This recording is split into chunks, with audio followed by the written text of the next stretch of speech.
Hello दोस्तों, स्वागत है आप सबका स्टॉक रिसर्च यूट्यूब चैनल में। दोस्तों आज हम बात करेंगे रुचि सोया इंडस्ट्रीज लिमिटेड के बारे में। ओके, तो अभी इसके एफपीओ की न्यूज़ आई थी और एफपीओ की न्यूज़ सुनते ही ये शेयर जो 1100 रुपये के भी ऊपर यहाँ पे चला गया था। लेकिन अभी देखिए तो ये शेयर 872 पे ट्रेड कर रहा है। पिछले ट्रेडिंग सेशन में फ्लैट रहा है और 5 दिन में भी फ्लैट रहा है। ओके, तो अभी करंट मार्केट प्राइस आप देख सकते हो 872 रुपये है और इसका एफपीओ का प्राइस आया है 615 से 650 रुपये। ओके, 4300 करोड़ का एफपीओ है टोटल।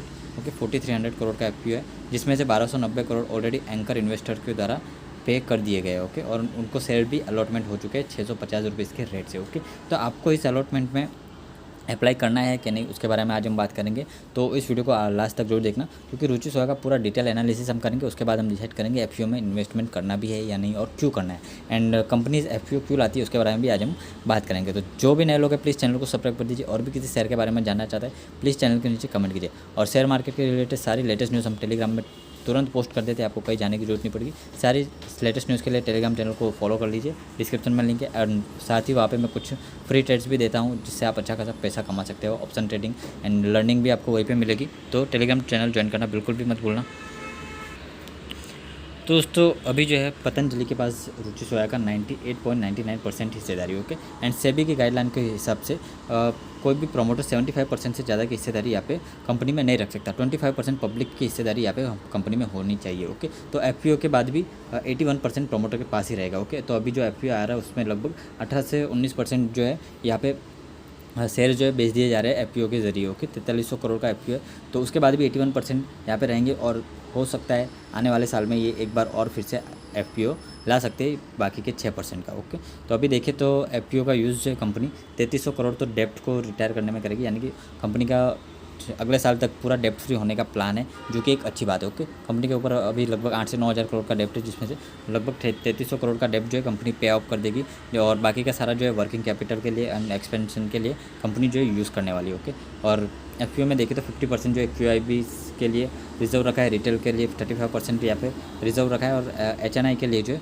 15% नेट ऑफर का यहाँ पे रिजर्व रखा है। ओके, तो ओवरऑल 100% यहाँ पे आप देख सकते हो, एंड एंकर इन्वेस्टर के द्वारा ऑलरेडी 1290 करोड़ का इन्वेस्टमेंट कंपनी में हो चुका है।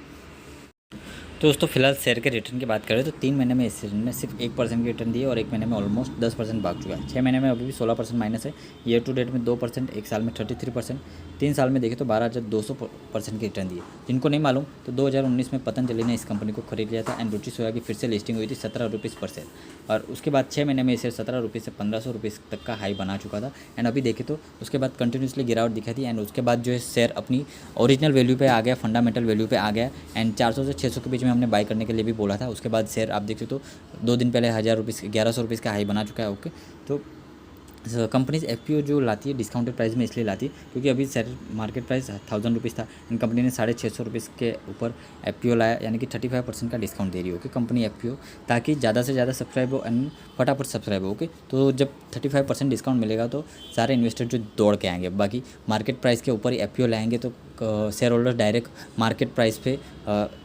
डायरेक्ट ही खरीद लेंगे एनएसई बीएसई से। ओके, तो वो एफपीओ में अप्लाई नहीं करेंगे। ओके, तो इसलिए अट्रैक्टिव बनाने के लिए कंपनी ने 650 रुपये प्राइस तय किया। काफ़ी सारी कंपनीज एफपीओ लाती है एंड ऑलमोस्ट 10 से 20% का डिस्काउंट यहाँ पे रखती है, जिससे एफपीओ ज़्यादा से ज़्यादा सब्सक्राइब हो। ओके, एंड एफपीओ भी काफ़ी बड़ा है, ऑलमोस्ट 4300 करोड़ का है, इसलिए प्राइस उस हिसाब से रखना जरूरी था, एंड वैल्यूएशन भी कंपनी ने काफ़ी सही रखा है। तो फिलहाल देखें तो कंपनी का मार्केट कैप 25,600 करोड़ है, पी वैल्यूएशन 29 है, रिटर्न ऑन कैपिटल एम्प्लॉय 12% है, और रिटर्न ऑन इक्विटी 18% है। डेप्ट है कंपनी के पास 3,642 करोड़ का, जिसमें से 3300 करोड़ ऑलमोस्ट कंपनी पे करने वाली है डेप्ट के लिए।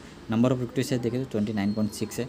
टोटल एसेट है 9,412 करोड़ के। अर्निंग पर शेयर 30 रुपीज़ पर शेयर है। लॉस मेकिंग कंपनी को पतंजलि ने प्रॉफिट मेकिंग बनाया, और धीरे धीरे ग्रोथ स्टोरी बढ़ती जा रही है। ओके, फेस वैल्यू है 2 रुपये की। फिलहाल इसके टक्कर में देखें तो मार्केट में एक ही है अदानी विल्मर, जिसका पी वैल्यूएशन ट्रिपल है, एंड जिसका रिवेन्यू जो है डबल है इससे। तो इसका क्वार्टरली रिवेन्यू आप देख सकते हो, इसका 13,000 करोड़ है, इसका 6,280 करोड़ है। ओके, बाकी वैल्यूएशन के बारे में देखें तो वैल्यूएशन अदानी विल्मर का 3 गुना है, एंड रिवेन्यू जो है डबल है। ओके, तो यहाँ पे अदानी विल्मर जो है रुचि सोया का डायरेक्ट टक्कर में, एंड इमामी भी है पर वो इतना ज़्यादा खास नहीं है। ओके, तो अदानी विल्मर और रुचि सोया की यहाँ पे डायरेक्ट टक्कर है, एंड वैल्यूएशन के मामले में देखें तो रुचि सोया काफ़ी ज़्यादा सस्ता मिल रहा है। ओके, और पिछले कुछ सालों में क्वार्टरली रिजल्ट देखें तो 2019 में दिसंबर 2019 में पतंजलि के पास ये आया, एंड उसके बाद से देखें तो क्वार्टर ऑन क्वार्टर बेसिस पे उनकी सेल्स जो है लगातार बढ़ती है, ऑलमोस्ट डबल के करीब हो चुके हैं दिसंबर 2020। ओके, तो अभी मार्च का महीना भी खत्म होने वाला है, जल्दी क्वार्टर 4 का रिजल्ट भी आ जाएगा।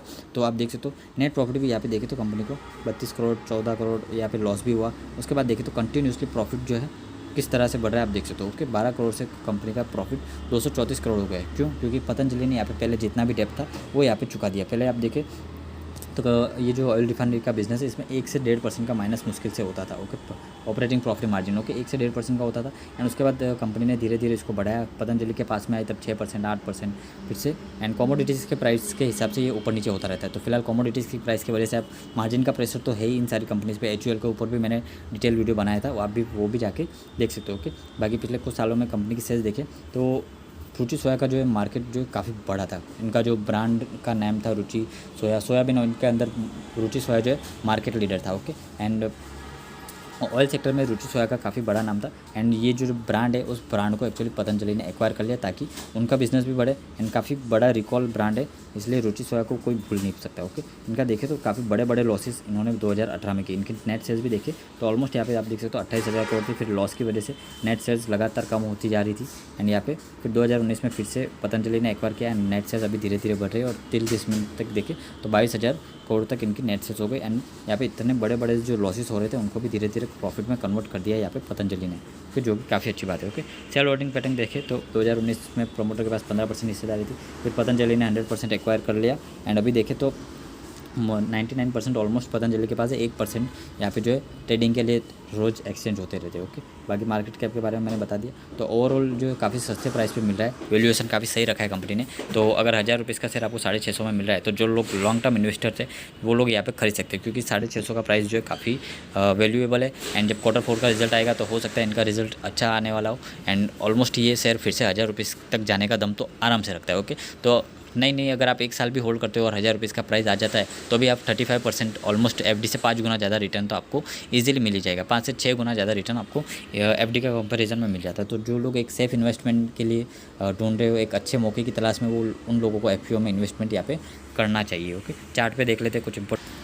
तो दोस्तों लॉन्ग टर्म में देखें तो रुचि सोया कंप्लीटली डाउन ट्रेंड में था। किस तरह से आप देख सकते हो, काफ़ी लंबे टाइम से ये शेयर जो है डाउन ट्रेंड में फंसा हुआ था। ओके अभी इसके ऊपर यहाँ पे ब्रेकआउट हुआ है 900 रुपये के ऊपर। ये शेयर काफ़ी अच्छा है इंट्राडे के लिए भी और पोजिशनल के लिए भी। तो 900 रुपये का लेवल इसका याद रखना। काफ़ी सारे शेयर्स के लेवल में टेलीग्राम में फ्री ऑफ कॉस्ट यहाँ पे पोस्ट करता रहता हूँ। दीपक नाइट्रेट का 2260 लाइफ टाइम वैलिड लेवल है। ओके 2260 रुपये। HUL के लेवल भी पोस्ट करिए, बंधन बैंक के भी करके रखे, तो आप जाके टेलीग्राम जरूर चेक करना। ओके और अभी देखें तो इसने ऑलरेडी 700 रुपये का यहाँ पे लो बनाया था 25 फरवरी के दिन, और उससे भी कम प्राइस में 650 के प्राइस में FPO आ रहा है। ओके तो FPO की 28 तारीख को लास्ट डेट है FPO में अप्लाई करने के लिए। तो आप चाहो तो अभी भी अप्लाई कर सकते हो मंडे के दिन। एंड उसके बाद FPO क्लोज हो जाएगा एंड 5-6 दिन के बाद आपके डीमैट में शेयर ट्रांसफ़र कर दिए जाएंगे अगर आपको FPO अलॉट हुआ है तो। बाकी नहीं तो 13,650 का ये FPO है, 21 शेयर्स की क्वान्टिटी है। तो जो लोग लॉन्ग टर्म के लिए या शॉर्ट टर्म के लिए 6 से 8 महीने या 1 साल के लिए भी इन्वेस्टमेंट करना चाहते हैं उनको अच्छा खासा रिटर्न यहाँ पे FPO में मिल सकता है। ओके तो जो भी करें एक बार अपने फाइनेंशियल एडवाइजर की एडवाइस लेके करें। वीडियो पसंद आए लाइक कर दीजिए, चैनल पे पहली बार प्लीज़ सब्सक्राइब कर दीजिए।